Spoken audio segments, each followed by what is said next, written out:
नमस्कार, मैं रविंद्र कुमार यादव स्वागत करता हूं आपका आपके अपने पसंदीदा चैनल संगम विचारधारा में। भाग 1 में हमने जाना था कि आप यह शरीर नहीं हैं, आप इन 5 तत्वों से परे हैं, एक साक्षी हैं, एक चेतना है। और हमने जाना था मुक्ति कहीं भविष्य में नहीं है, अधुनैव यानी अभी इसी क्षण। आज हम और गहरे उतरेंगे। क्या आप कभी रात के अंधेरे में किसी रस्सी को देखकर डर गए हो? लगा हो सांप है, दिल धड़कने लगा, पसीना आ गया, पीछे हट गए।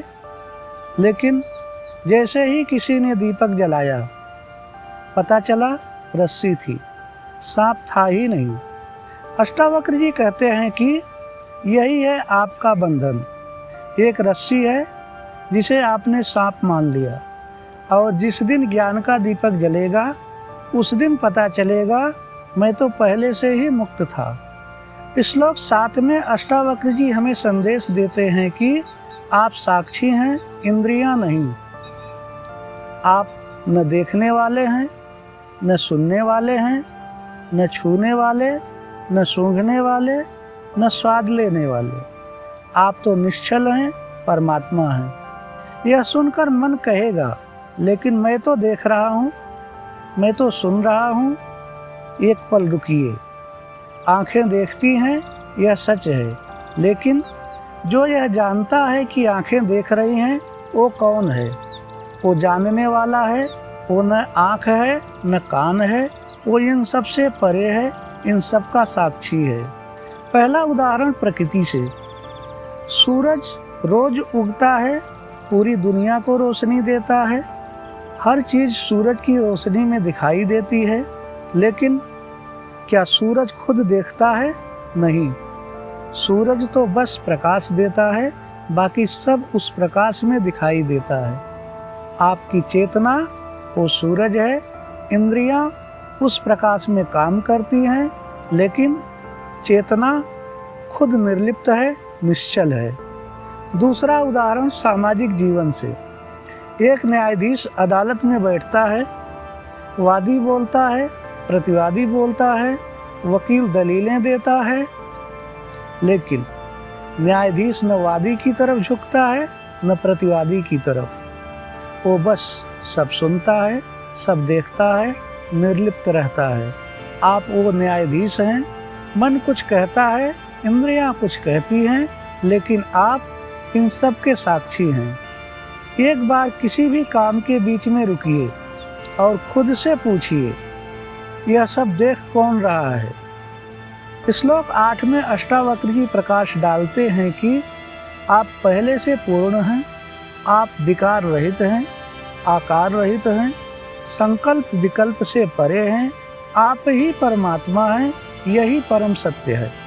अष्टावक्र जी यहाँ एक साहसी बात कहते हैं, ईश्वर कहीं आसमान में नहीं, ईश्वर वो चेतना है जो आपके भीतर दया और करुणा के रूप में विद्यमान है।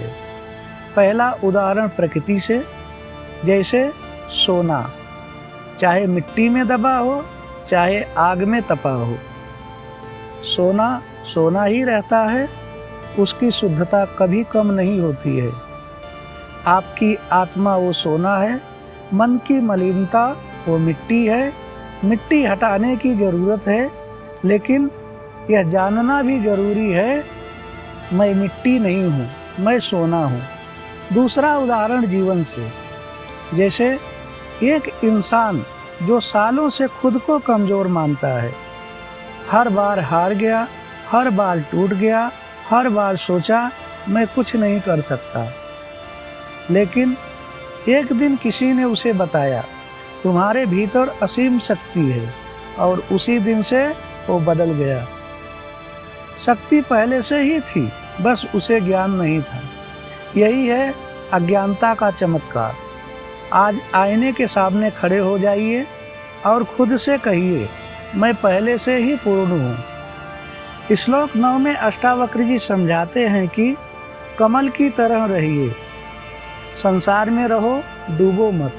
इस संसार की उत्पत्ति और नाश से, बंधन और मोक्ष से राग और द्वेष से वास्तव में आपका कोई संबंध नहीं है। अष्टावक्र जी यह नहीं कह रहे कि संसार छोड़ दो, जिम्मेदारियां छोड़ दो। वे कह रहे हैं कि इनमें डूबो मत। पहला उदाहरण प्रकृति से।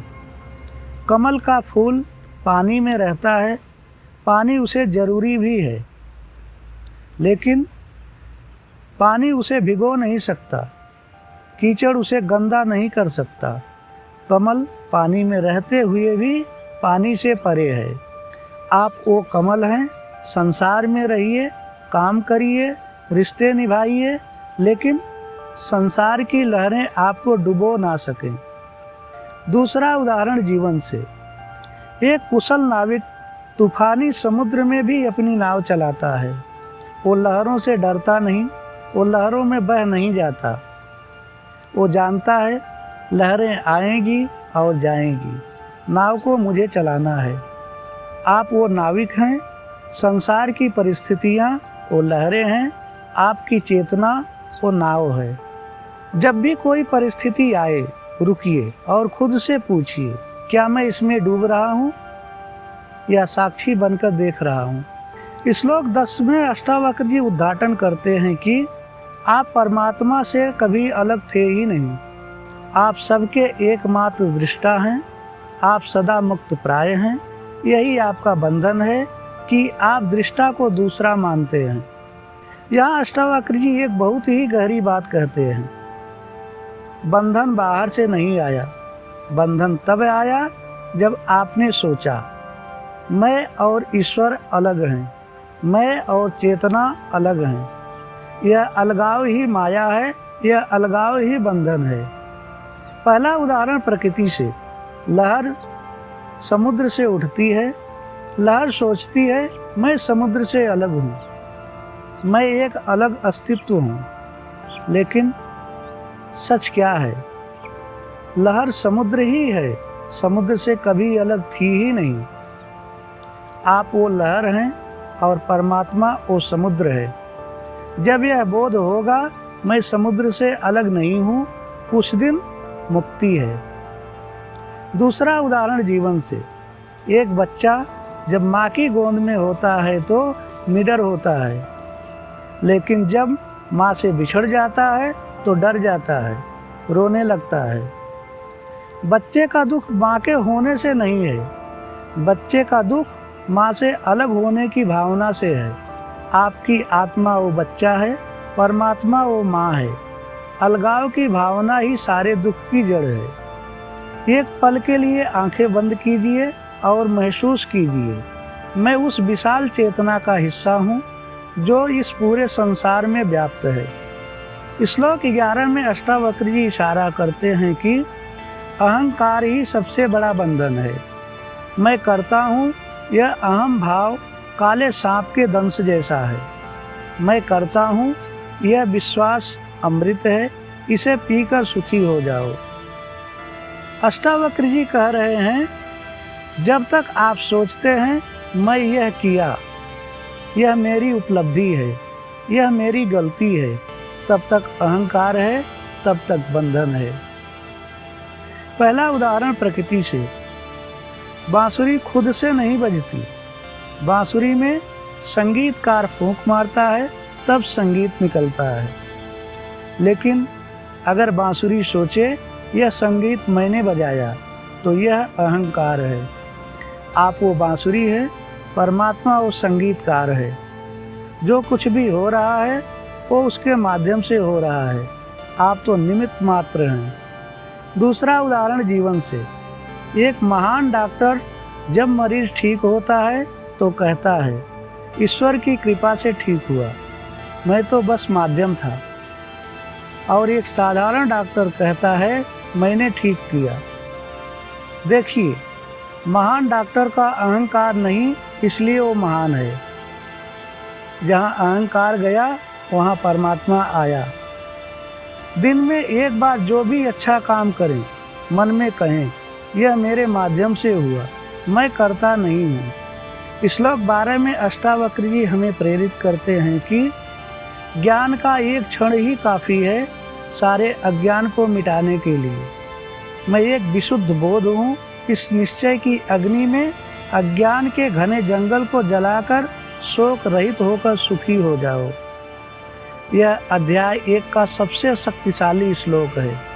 अष्टावक्र जी कह रहे हैं, बस एक निश्चय ही काफ़ी है, बस एक बोध ही काफ़ी है, मैं शुद्ध चेतना हूँ।